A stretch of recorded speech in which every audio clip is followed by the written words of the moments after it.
తొలిపలుకు channel కు స్వాగతం. నేను లాలిత్య. బులెటిన్ లో ముందుగా హెడ్లైన్స్ చూద్దాం. జూబ్లీ హిల్స్ ఉప ఎన్నికపై కేటీఆర్ విమర్శలు, కాంగ్రెస్ విజయ ఊరేగింపుపై ఆగ్రహం. విశాఖ సిఐఐ సదస్సులో చంద్రబాబు, ఏపీకి 13 లక్షల కోట్ల కొత్త పెట్టుబడులు, 12,365 ఉద్యోగాలు.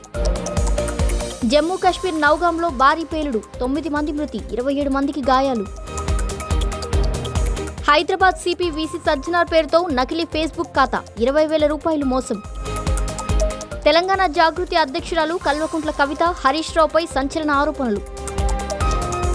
నాగార్జున సాగర్ ప్రభుత్వ ఆసుపత్రిలో చిన్నారులకు ఇంజెక్షన్ దారుణం, 17 మందికి ఆసుపత్రిలో చికిత్స. జూబ్లీహిల్స్ ఉప ఎన్నికపై బీఆర్ఎస్ వర్కింగ్ ప్రెసిడెంట్ కేటీఆర్ మండిపడ్డారు. కాంగ్రెస్ పార్టీ చేసిన విజయోత్సవ ఊరేగింపుతో వారి అహంకారం బయటపడిందని విమర్శించారు. గతంలో బీఆర్ఎస్ ఎన్నో ఉప ఎన్నికలు గెలిచినా కాంగ్రెస్ కి డిపాజిట్లు రాని సందర్భాలు ఉన్నా కూడా తాము ఎప్పుడూ ఆ పార్టీ గుర్తును అవమానించలేదని గుర్తు చేశారు. ఎన్నికల ఫలితాలు వచ్చిన 24 గంటలు కాకముందే కాంగ్రెస్ కార్యకర్తలు దాడులకు దిగడం అమానుషమంటూ ఆవేదన వ్యక్తం చేశారు. ఎన్నికల ఫలితాలు వచ్చి 24 గంటలు కాకముందే మా పార్టీ కార్యకర్తలు నాయకుల మీద ఇవాళ కాంగ్రెస్ పార్టీ ఏదైతే దిగజారుడు రాజకీయాలు చేస్తుందో, ఎన్నడన్నా ఈరోజు ఇక్కడ మా సోదరుడు రాకేష్ క్రిస్టోఫర్ గారి మీద జరిగిన దాడి జరిగినట్టుగా ఒక ఉప ఎన్నికల్లో గెలిచిన తర్వాత ఎక్కడన్నా మా ప్రభుత్వ హయాంలో మా కార్యకర్తలు కానీ మా పార్టీ నాయకులు కానీ హద్దులు దాటి ఈ రకంగా ప్రవర్తించారో ఒక్కసారి గుర్తు తెచ్చుకోండి. కారు గుర్తుని ఏదో ఊరేగింపు చేస్తూ అవహేళన చేస్తూ ఈ రకంగా రాజకీయం చేస్తాం, రౌడీజం చేస్తామంటే తెలంగాణ ప్రజలు అన్ని చూస్తున్నారు. తగిన సందర్భంలో తగిన విధంగా బుద్ధి చెప్తారు. మేము తమ్ముడు రాకేష్ క్రిస్టోఫర్ గారికి, వారి కుటుంబానికి, వారి శ్రీమతికి, వారి కూతురికి, వారి కుమారుడికి, వారి తండ్రి గారికి అందరినీ కలిసినాము. విష్ణువర్ధన్ రెడ్డి గారు, సునీత గారు, కౌశిక్ రెడ్డి గారు, అట్లాగే మా నాయకులు అందరం కూడా కలిసి, మా కార్పొరేటర్లు అందరం కూడా కలిసి ఆ కుటుంబానికి ధైర్యం చెప్పడానికి, ఎన్నికలు మా కుకట్పల్లి ఎమ్మెల్యే కృష్ణారావు గారు అందరం కూడా వచ్చి వారికి ధైర్యం చెప్పే ప్రయత్నం చేస్తా ఉన్నాం.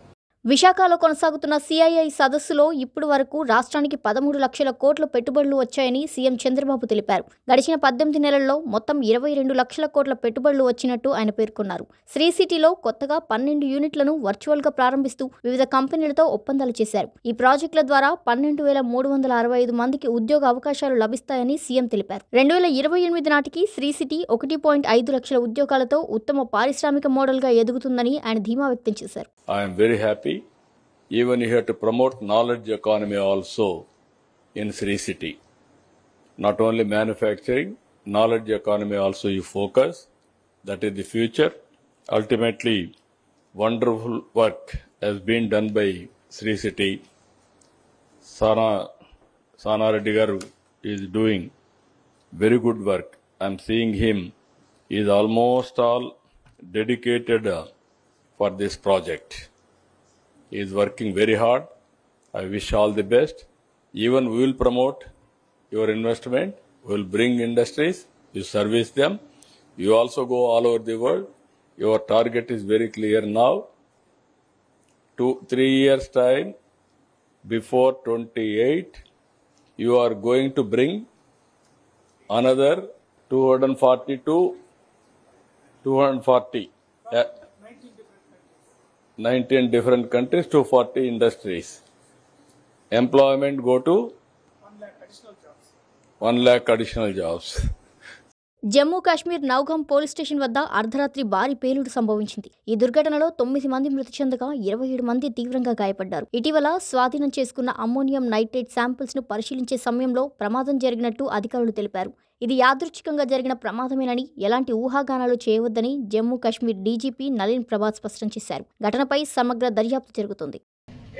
FIR number 162 of the year 2025 of PS Nowgam, a huge quantity of explosive substances, chemicals and reagents were also recovered from Faridabad on 9th and 10th of November 25. This recovery, like the rest of the recoveries which we have done, was transported and kept securely in the open area of police station Nowgam. As part of the prescribed procedure, the samples of the recovery are to be forwarded for further forensic and chemical examination. On account of the voluminous nature of the recovery, this process was going on for the past 2 days, which means yesterday and day before, by the FSL team. Due to the unstable and sensitive nature of the recovery, the sampling process, the handling was being done with extreme caution, with utmost caution by the FSL team. However, unfortunately, during this course, last night around 11:20 p.m., an accidental explosion has taken place. Any other speculation into the cause of this incident is unnecessary. In this unfortunate incident, 9 people have lost their lives, 1 personnel of SIA, 3 personnel of the FSL team, 2 crime photographers, 2 revenue officials who were basically part of the magistrates team, 1 tailor who was associated with the team. In addition, 27 police personnel, 2 revenue officials, and 3 civilians from the adjacent areas have received injuries. The injured were immediately evacuated to the nearest hospital, where they are being treated as we speak. The building of the police station has been very severely damaged, and even the adjacent buildings have suffered. They have also been affected. The extent of this damage is being ascertained. The cause for this unfortunate incident is being inquired into. JNK Police stands in solidarity with the families of the deceased in this hour of grief. Hyderabad CP VC Sajjanar పేరుతో cyber నేరగాళ్లు నకిలీ Facebook ఖాతా సృష్టించారు. ఆపదలో ఉన్నాను, డబ్బులు పంపండి అంటూ పంపిన మోసపూరిత మెసేజ్లకు ఒకరు 20,000 రూపాయలు పంపి మోసపోయారు. నకిలీ ఖాతాలన్నీ తొలగించే పనిలో సైబర్ క్రైమ్ టీం పడింది. డబ్బులు పంపాలని వచ్చే ఎలాంటి మెసేజ్లను నమ్మవద్దని, అనుమానాస్పద లింకులు, వీడియో కాల్స్ వస్తే వెంటనే బ్లాక్ చేసి 1930 హెల్ప్ లైన్ లేదా cybercrime.gov.in లో ఫిర్యాదు చేయాలని సిపి హెచ్చరిక జారీ చేశారు. తెలంగాణ జాగృతి అధ్యక్షురాలు కల్వకుంట్ల కవిత మెదక్ జిల్లాలో జనంబాట కార్యక్రమంలో హరీష్ రావుపై సంచలన వ్యాఖ్యలు చేశారు. జూబ్లీహిల్స్ ఎన్నికల్లో హరీష్ రావు బీఆర్ఎస్ ను మోసం చేశారని, ఒక్క సభ విజయానంతరమే ప్రచారం ఆపేశారని ఆమె ఆరోపించారు. మెదక్ జిల్లాలో వైద్య సేవలు, సాగునీటి సమస్యలు, రైతుల న్యాయం, ఉద్యోగ భర్తీలు సరిగ్గా లేకపోవడం హరీష్ రావు విఫలమయ్యారని కవిత తెలిపారు. చిన్న కులాలు, పేద వర్గాలకు న్యాయం జరగాలని నిజాయితీగా పనిచేసిన ఉద్యమాలని విజయం సాధించాయని ఆమె స్పష్టం చేశారు. రెడ్డిపల్లి అనేటటువంటి గ్రామానికి వెళ్ళడం జరిగింది. ఈ గ్రామం నర్సాపూర్ మండలంలో ఉన్నది. ఆ గ్రామంకి ఒక విచిత్రమైన పరిస్థితి ఉన్నది. ఒక పక్క RRRలో వాళ్ళ భూములు పోతున్నాయి, ఇంకొక పక్క కాళేశ్వరంలో వాళ్ళ భూములు పోయినాయి, ఇంకొక పక్క రైల్వే లైన్ వాళ్ళు వచ్చి సర్వే చేసిపోయారు. అది ఎడిదికి వస్తుందో అర్థం కాని పరిస్థితి ఉన్నది. అంటే RRRలో నర్సాపూర్ మండలంలో 13 విలేజెస్లో ఉన్నటువంటి భూమి పోతున్నటువంటి సందర్భం ఉన్నది. కానీ రెడ్డిపల్లి ప్రత్యేకం ఎందుకంటే రెడ్డిపల్లి రైతులు నాకు నిన్న మొత్తం బొమ్మ కూడా చూపించి వివరంగా చెప్పారు. అక్కడ దాకా మంచిగా వచ్చిన రింగ్ రోడ్డు రెడ్డిపల్లి రాగానే ఇట్లా వంకరమైంది.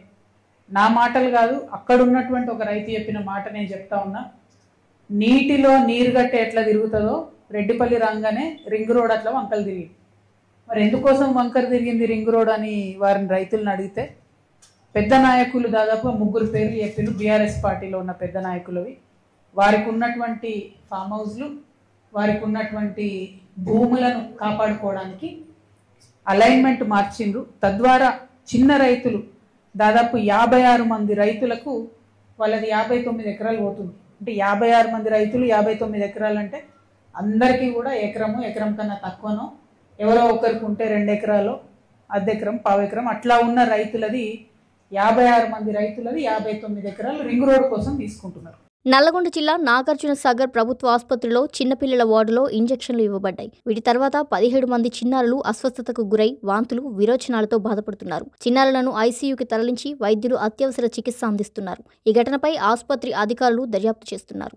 ఇవి ఇవాల్టి బులెటిన్ డీటెయిల్స్. మరో బులెటిన్తో మళ్ళీ కలుద్దాం. చూస్తూనే ఉండండి తొలి పలుకు న్యూస్.